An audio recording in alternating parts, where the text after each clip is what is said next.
5 benefits of learning how to make beats. Number one, you can replace leased beats with original production. So over the years, I cannot tell you how many times I have mixed for multiple artists who have used the same beat. Chances are, if you are getting a beat off of YouTube, or you're getting a beat off of BeatStars, or you're going direct to your favorite online producer who leases beats, you're probably not the first person to use this beat. In fact, thousands of artists, thousands of singers and rappers are probably writing to the same beats because, let's face it, they sound really good. But the problem is, it's like going to Foot Locker and getting the new Jordans and everybody got them on. And that's cool if you're wearing shoes. But when you're talking about music, you probably want to stand out and be more original, because when somebody Shazams your song, you want it to go to your song, not somebody else's song. When you are uploading your songs to YouTube, you don't want content ID issues because you're using the same beat as somebody else, and YouTube is trying to figure out whose song this is. So one solution to that is learning how to make beats, so that, not saying you can't write to those songs, because those beats might inspire a song in general, but what you could do is you could record to a beat you get offline, and then you could replace that production with an original beat that you made. You can give it the same feel, same tempo, you just swap it out, and then when people Shazam your song or when you upload it on YouTube, you shouldn't have any issues. Reason number 2 why you should learn how to make beats is because you can either sell beats as a side hustle or as a full-time career. So I sold my first beat in high school when I was 17 years old. My dude, Pastor P, formerly known as PCP, he heard my first album, Threat to Society. I dropped it when I was a sophomore in high school. And when he heard my songs, like, he liked my songs, and he asked me, he was like, who made the beats on your album? And I told him, I was like, I made these beats. And he's like, yo, like, you think you can make some beats for me if I paid you? And I'm like, yeah. So I sold my first beat, and he didn't live here locally in Cincinnati. He lived, I believe, in Colorado. And so yeah, so I sold my first beat via PayPal when I was 17 years old. And I actually have a similar story to that with how I started producing for Lecrae and Tadashi, which, if y'all want to hear that story, let me know in the comments, and I'll share that as well.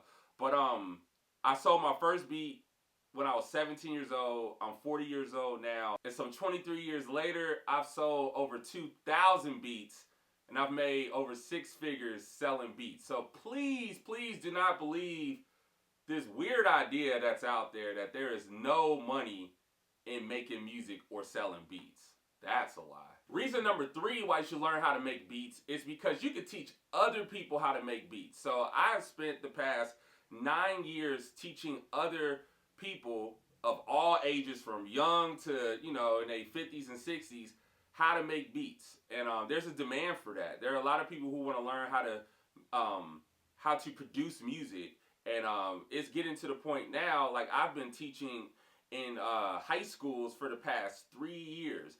And really, teaching music production as applied music tech is in its infancy stage. So I predict in the next 10 years, every high school is going to have some sort of applied music tech course all across the United States, where they're teaching people how to produce music.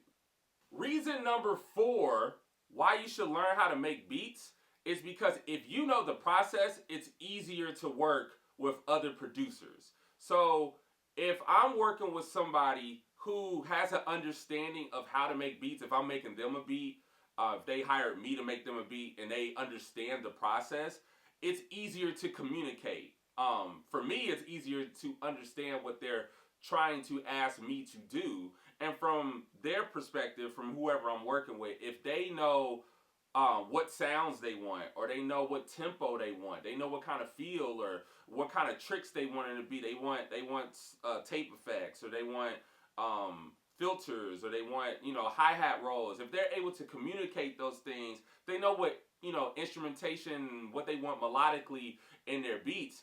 If they're able to communicate that to me, the easier it's going to be to make something that they actually like, versus shooting in the dark hoping that we hit something. And you'll just increase your accuracy if you know the process of making beats. And the final reason why you should learn how to make beats is because making beats is fun. Oh my goodness, words cannot properly express how fun producing music is. I'm telling you, the hours go by so fast. I teach at 2 high schools, and my students say it every day. They're like, wow, this class went fast.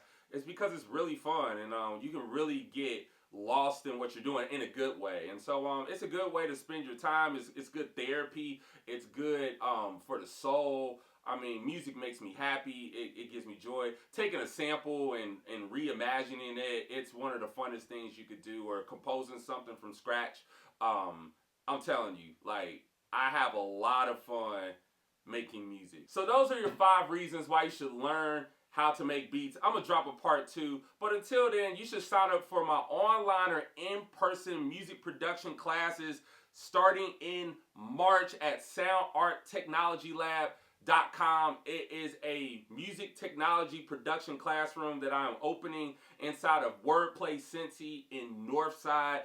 You don't need equipment. All you gotta do is show up, or you can take these classes online if you don't live in Cincinnati. So again, please sign up at www.soundarttechnologylab.com and register today. Also, I am having a grand opening house party on Saturday, February 1st. We're having free pizza. I got DJ Classy K. He's gonna be spinning some tunes. It's just gonna be a fun atmosphere. You can touch the equipment. You could even try to make a beat if you want to, and just test out what I have in the lab, and you can learn more about what we're doing at Sound Art Technology Lab. So I hope to see you there. I hope to see you in the classroom digitally or in person, and I hope you do the best you can with what you have.